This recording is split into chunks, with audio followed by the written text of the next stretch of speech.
I'm Dr. Hani Naza, Associate Professor of Internal Medicine, Psychiatry, and Addiction. Welcome to Psych for Everyone, the channel where we make psychiatry simple, practical, and useful for everyone. Whether you're a medical professional or simply curious about the mind-body connection, you're in the right place. Let's dive in together.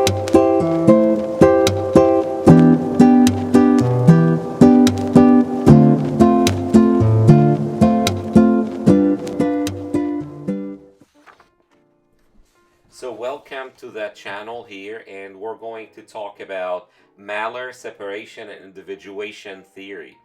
Very interesting theory about child development and how the birth parents or the mother or the parent or the primary caregiver should behave in response to their children to build their own self and to be good for the future. So, really, Mahler stages of separation and individuation are coming from her belief that infants gradually separate from their caregivers and become their own unique individuals through a process she called separation and individuation. This process begins after the first few months of life and unfolds in several stages. So the first stage that Mahler talked about, which is called the normal symbiosis, this is between 0 and 5 months of age. And actually, sometimes she would refer to this stage of life as two stages, the normal autism and the normal symbiosis.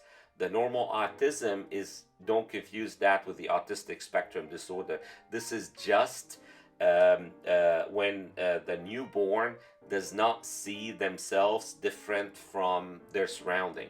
Then after that, they go to the normal symbiosis, which is baby and caregiver almost functions as one.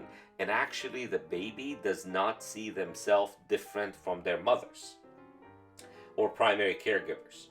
The baby depends completely on the caregiver for comfort, food, and safety.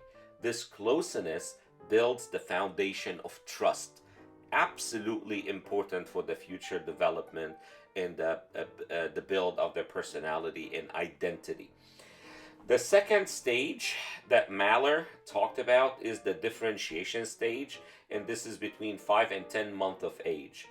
So, really, around 5 months, the baby starts to notice differences. Mom's face versus other faces. The home environment versus strangers. This curiosity marks the beginning of psychosocial separation. This is when the child starts thinking about, I'm going to separate, I'm going to explore the world. Then after that, the third stage, which is practicing between 10 and 16 months of age, once crawling and walking begin, the toddler joyfully explores the world. They frequently look back at the caregiver to check in. This back and forth builds confidence and encourages independence. This is when they start thinking, I'm going to be more independent. I'm going to explore more, do more. I'm going to practice my skills, or I'm going to practice whatever I had in mind in the previous stage and try to be independent. Then the fourth stage comes, which is rapprochement. And in my opinion, this is one of the most important stages that Mahler talked about. This happens between 16 and 24 months of age. And this is actually the most dramatic stage. The toddler wants independence, but also needs closeness. They may run away to explore, then they run back for a hug. And this is absolutely necessary to find someone to run back to and to have a hug with. Sometimes frustration boils over into tantrums if caregiver feels too far away or too controlling. This push and pull is normal. It's how the child learns to balance autonomy with connection. In a little bit, I'm going to talk about the rapprochement phase going wrong and how can we avoid it in the development of borderline personality disorder or borderline personality traits. Then we go to the fifth stage. Pretty much, this is the graduation stage of Mahler separation individuation theory. And this stage is the fifth stage, and she called it the object constancy. That's between 24 and 36 months of age. So finally, now, the child learns that mom or dad still exist and still loves them, even when they are not in the same room. This helps the child feel secure enough to be more independent. And now we're going to talk about when this development is disrupted. So, this is mainly in the rapprochement phase. So, if this process in the rapprochement phase is disrupted, pretty much they did not find someone to come back to have a hug, or there was some kind of bad connection. It's not only neglect, but also some problem with the interconnection between the caregiver and their children or their child. So this is when they actually could cause struggling with multiple things. So the children here, when they have no consistent emotional support, they will struggle with ambivalence about closeness. So really, they feel torn between wanting connection and fearing the connection. They will have poor object constancy because, again, they would not develop into the final or graduation stage of Mahler theory.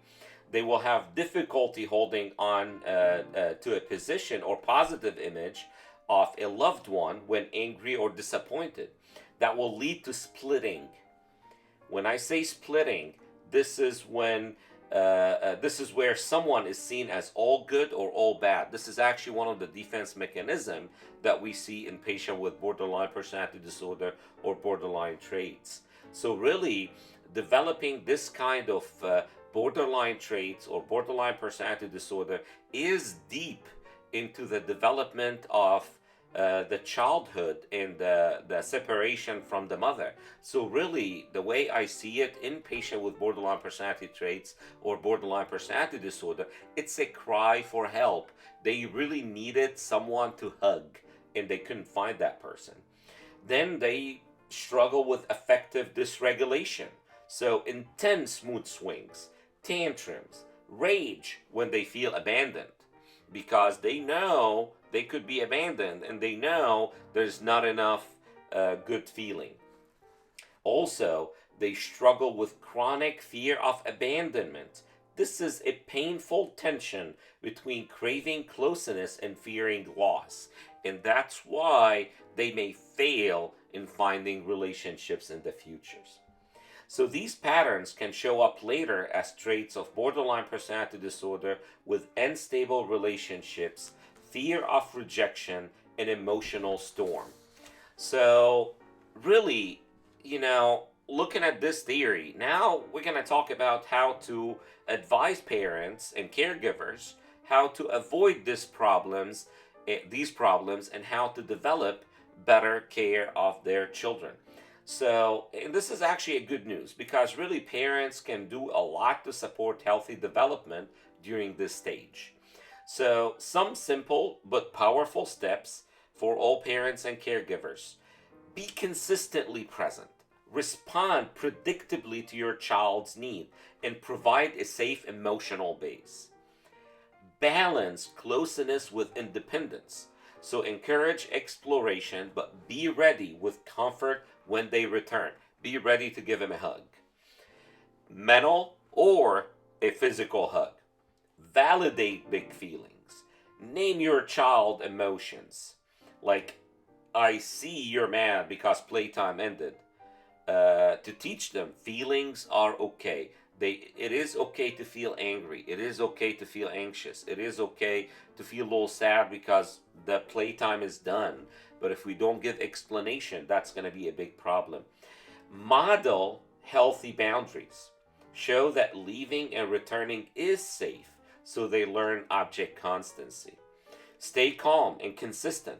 Avoid swinging between over-involvement and withdrawal. So don't be overly involved at some point, then at some point you just neglect them. That will confuse the child, by the way.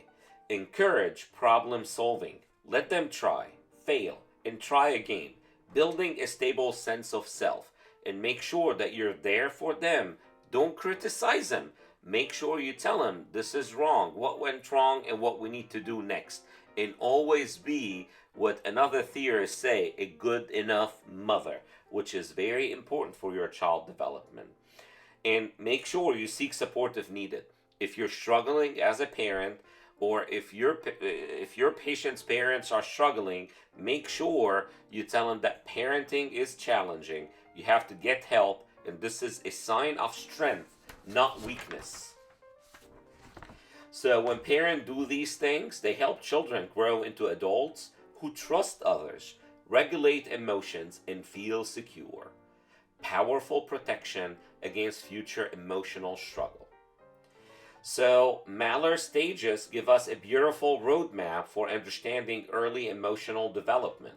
Supporting children through these stages, especially during rapprochement, is one of the best gifts parents can give.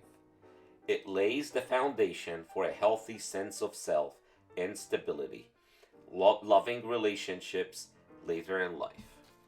Thank you very much for hanging out with me for the past 12 to 13 minutes.